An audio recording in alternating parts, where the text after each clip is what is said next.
Bismillahirrahmanirrahim. Assalamualaikum warahmatullahi wabarakatuh. Perkenalkan, nama saya Aswara Rafa, jurusan Ilmu Ekonomi, Fakultas Ekonomi dan Bisnis Islam, Universitas Islam Negeri Alauddin Makassar, dengan NIM 9030011940. Baik, video ini saya buat untuk memenuhi tugas final Ekonomi Sumber Daya Manusia. Kali ini saya akan membahas 10 soal. Langsung saja, soal yang pertama yaitu jelaskan apa yang saudara ketahui tentang konsep dasar ekonomi sumber daya manusia. Baik, menurut saya pribadi, ekonomi sumber daya manusia atau biasa kita kenal sebagai ketenagakerjaan dapat dibilang seperti ilmu yang biasa kita pelajari. Tapi ini berkaitan dengan perilaku dan gerak-gerik manusia baik sendiri-sendiri maupun kelompok di dalam mengembangkan usahanya, sehingga mereka bisa mendapatkan pendapatan atas hasil jerih payah yang sudah kerja, apalagi di pasar tenaga kerja. Tapi tidak lupa juga untuk tetap mempertimbangkan laba ataupun keuntungan optimal atau biasa disebut dengan kerugian minimal. Baik, soal yang kedua yaitu sebutkan dan jelaskan faktor-faktor yang mempengaruhi produktivitas sumber daya manusia. Baik, untuk soal nomor kedua ini, menurutku ada banyak faktor utama yang bisa mempengaruhi ini produktivitas sumber daya manusia atau tenaga kerja. Tapi beberapa di antaranya bisa saya jelaskan sebagai berikut. Yang pertama itu perilaku kerja, seperti loyalitas para pekerja ini untuk bisa bekerja secara bergiliran atau shift work, dan mau terima kerja dan tugas tambahan dalam pekerjaannya. Tingkat keterampilan yang ditentukan oleh pendidikan, latihan dalam manajemen dan supervisi, serta keterampilan dalam teknik industri. Yang kedua yaitu manajemen produktivitas, yaitu bagaimana orang bisa mengatur manajemen sistem kerjanya supaya bisa efisien dalam bekerja dan supaya bisa mencapai peningkatan produktivitas kerjanya. Yang ketiga yaitu hubungan antara pegawai dan pimpinan yang bisa dilihat saat mereka menjalankan suatu usaha, bagaimana pimpinannya bisa membuat pegawainya nyaman bekerja, sehingga pegawai bisa termotivasi untuk meningkatkan produktivitasnya melalui lingkaran pengawasan mutu atau quality control circle dan panitia mengenai kerja unggul. Soal yang ketiga yaitu apa yang dimaksud dengan permintaan tenaga kerja? Jelaskan secara ringkas beserta kurva. Permintaan tenaga kerja ialah hubungan antara upah dan jumlah pekerja yang akan dipekerjakan oleh para pengusaha. Maksudnya di sini jumlah tenaga kerja yang dibutuhkan oleh suatu perusahaan. Definisi dari permintaan tenaga kerja itu sendiri ialah sebagai jumlah tenaga kerja yang dipekerjakan seorang pengusaha di setiap kemungkinan tingkat upah dalam kurun waktu tertentu. Berikut kurvanya sebagai berikut. Pada kurva tersebut menggambarkan apa yang terjadi pada perusahaan ketika upah berubah dengan asumsi modal konstan.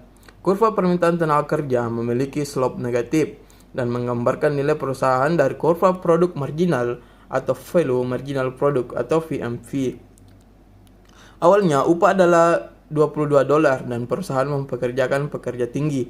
Pada saat upah turun menjadi $18, perusahaan mempekerjakan 9 pekerja. Nilai produk marginal perusahaan menurun karena semakin banyak pekerja yang dipekerjakan. Ketinggian kurva permintaan tenaga kerja tergantung pada harga output dan produk marginal. Kurva permintaan tenaga kerja ini akan bergeser ke kanan jika output menjadi lebih mahal. Sebagai contoh, anggaplah bahwa harga output meningkat. Pada tabel tersebut menggeser kurva VMP ke kanan dari VMVE ke VMVE aksen. Pada upah $22, kenaikan harga output menjadi lapangan kerja perusahaan menjadi dari 8 tenaga kerja menjadi 12 tenaga kerja. Oleh karena itu, ada hubungan positif antara pekerjaan jangka pendek dan harga output. Dan yang keempat itu, yang soal keempat ialah sebutkan dan jelaskan apa yang menjadi komponen permintaan. Sebutkan dan jelaskan apa yang menjadi komponen permintaan. Baik, saya akan langsung bahas. Yang pertama itu ada 4 komponen permintaan. Yang pertama, konsumsi, di mana tingginya pengeluaran sekali pakai bisa juga meningkatkan konsumsi dan juga tabungan. Jadi, semakin tinggi tabungan dan juga konsumsi rumah tangga, dari tambahan uang yang diterima tergantung dari kebiasaan rumah tangga tersebut. Yang kedua yaitu investasi. Keputusan investasi tergantung daripada tingkat keuntungan yang diharapkan orang tersebut dan juga biaya pendanaan. Dan yang ketiga yaitu pengeluaran pemerintahan. Pengeluaran pemerintahan bisa dianggap sebagai variabel eksogen. Kondisi itu terjadi karena berbagai variabel ekonomi di dalamnya tidak bisa mempengaruhi keputusan pengeluaran. Dan yang terakhir yaitu ekspor bersih. Nilai ekspor bersih adalah nilai yang sudah dikurang dengan impor. Ekspor adalah permintaan dari pihak luar negeri untuk produk dalam negeri. Soal yang kelima yaitu jumlah tenaga kerja keseluruhan yang disediakan bagi suatu perekonomian tergantung dari beberapa faktor. Sebutkan. Baik, ada tiga faktor yang dimana yang mempengaruhi jumlah penyerapan tenaga kerja. Yang pertama yaitu tingkat upah, yang kedua nilai produksi, dan yang ketiga itu investasi. Itu tiga faktor menurut sepengetahuan saya menjadi faktor penyerapan tenaga kerja. Baik, kita melangkah ke soal selanjutnya, itu soal ke-6. Soalnya yaitu jelaskan pengertian diskriminasi kerja dan jelaskan jenis-jenis diskriminasi kerja. Sebelumnya, saya akan menjelaskan dulu diskriminasi dalam pekerjaan dan jabatan merujuk pada praktek-praktek atau kebijakan yang mempunyai efek menempatkan seseorang dalam posisi dirugikan dalam pasar kerja ataupun tempat kerja. Misalnya, ada seorang pekerja dirugikan dalam pekerjaan tersebut, yang dimana seperti kita ada seorang yang dekat dengan bosnya, padahal kita lebih berpotensi untuk menjalankan tugas itu, tetapi karena orang ini lebih dekat dengan bosnya, maka dia yang ditugaskan. Itu salah satu tingkat sebagai modal diskriminasi. Diskriminasi bisa bersifat tegas atau langsung dan tidak tegas atau tidak langsung. Diskriminasi ini bisa terjadi pada masa rekrutmen, sistem penggajian atau bonus, waktu kerja dan istirahat, cuti, perlindungan maternitas, lamanya masa kerja, penilaian kerja, kesempatan pelatihan, promosi karir, dan banyak yang lainnya. Salah satunya juga dengan PHK. PHK juga ini bisa merupakan tindakan diskriminasi, yang dimana dilakukan PHK karena kepentingan lain. Kita langsung ke soal ke-7 lagi. Soal ke-7 yaitu soalnya jelaskan hukum yang mengatur diskriminasi dalam kerja. Oke, langsung saja. Jika berbicara pengertian diskriminasi dalam lingkungan kerja, kita merujuk kepada Undang-Undang Nomor 21 tahun 1999 tentang pengesahan ILO atau Compensation Nomor 111 yang mengatakan bahwa Konvensi ILO mengenai diskriminasi dalam pekerjaan dan jabatan. Undang-undang tersebut mengatakan bahwa diskriminasi adalah setiap pembedaan, pengecualian, atau pengutamaan atas dasar ras, warna kulit, jenis kelamin, agama, keyakinan, politik, kebangsaan, atau asal-usul sosial yang berakibat menandakan atau mengurangi persamaan kesempatan atau perlakuan dalam pekerjaan atau jabatan. Baik, soal nomor 8 yaitu jelaskan perbedaan dan persamaan sektor formal dan formal. Langsung saja, sektor formal adalah lawan dari sektor informal. Sektor formal ini dapat juga diartikan sebagai suatu sektor yang terdiri dari unit usaha yang telah memperoleh proteksi ekonomi dari pemerintah.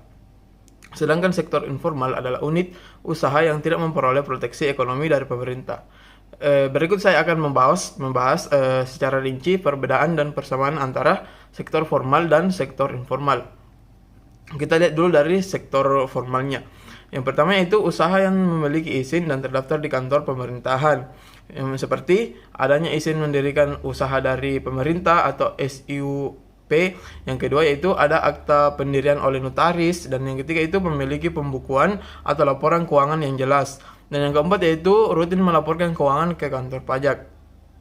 Sedangkan yang pada sektor informal, usaha yang tidak memiliki izin dan tidak terdaftar di lembaga pemerintahan. Ciri-cirinya itu, yang pertama tidak memiliki izin usaha, modal relatif kecil, yang ketiga peralatan yang digunakan sederhana, yang ketiga tidak terkena pungutan pajak, dan yang keempat yaitu administrasi yang tidak punya atau sangat sederhana. Contohnya seperti warung makan, pedagang kaki lima, asongan, dan lain-lain. Ya, kemudian persamaan antara sektor informal dan formal ini dan informal ini. Yang pertama yaitu terdiri atas 2 orang atau lebih. Yang kedua yaitu memiliki peraturan dalam sektor. Dan yang ketiga itu saling mengenal meningkatkan penghasilan upah atau upah. Itu 3 persamaan dari sektor informal dan formal. Baik, pertanyaan selanjutnya itu pertanyaan yang ke-9. Soalnya yaitu sektor informal masih menimbulkan kelemahan. Jelaskan upaya-upaya yang dapat dilakukan lembaga swasta atau pemerintah. Baik, yang ke-9 ini upaya apa yang perlu dilakukan oleh pemerintah atau lembaga-lembaga swasta. Kebijakan yang dapat dilakukan pemerintah antara lain menciptakan regulasi di bidang finansial, pendidikan, pelatihan keterampilan, pengusahaan teknologi tepat guna, dan yang tidak kalah pentingnya yaitu adalah menciptakan pasar dan lingkungan yang kondusif bagi perkembangan sektor informal. Kemudian pemerintah daerah harus aktif menjarang lebih banyak unit UMKM untuk masuk ke dalam ekosistem digital agar mereka memperoleh manfaat ekonomi. Sektor informal termasuk salah satu upaya yang dilakukan masyarakat agar bisa mendapatkan pekerjaan dan penghasilan. Sektor informal juga ini membuka lapangan pekerjaan bagi masyarakat yang membutuhkannya. Itu mungkin jawaban dari soal nomor 9. Kita melangkah ke soal ke-10 atau soal yang terakhir. Soalnya yaitu sektor informal dijadikan yang bagi pemecah problem pengangguran. Apakah saudara setuju bahwa sektor informal harus dikembangkan? Ya, jelas. Menurut saya sangat setuju mengenai ini karena yang pertama itu mampu mengurangi pengangguran. Contohnya, beberapa masyarakat pun akhirnya ada yang menjual produknya atau hasil miliknya melalui online maupun offline. Adapun contoh offline-nya itu yaitu pedagang kaki lima, seperti pedagang nasi pinggir jalan yang biasa kita temui, seperti nasi kuning, nasi goreng di pinggir-pinggir jalan, dan yang menggunakan gerobak seperti bakso, batagor, dan pedagang aneka jajanan pinggir jalan seperti salad buah, rujak, dan lain-lain. Pedagang keliling yang kita juga sering jumpai di kompleks-kompleks perumahan, seperti penjual ikan yang naik motor dan pedagang sayur, dan pedagang penjual es krim juga tentunya. Sedangkan untuk contoh online-nya yaitu yang menjual pakaian, menjual makanan, menjual barang elektronik, dan melakukan transaksi secara online. Ini sangat bermanfaat untuk bagi para masyarakat. Mungkin hanya itu jawaban dari saya. Lebih dan kurangnya mohon dimaafkan. Terima kasih atas perhatiannya. Wabillahi taufiq wal hidayah. Assalamualaikum warahmatullahi wabarakatuh.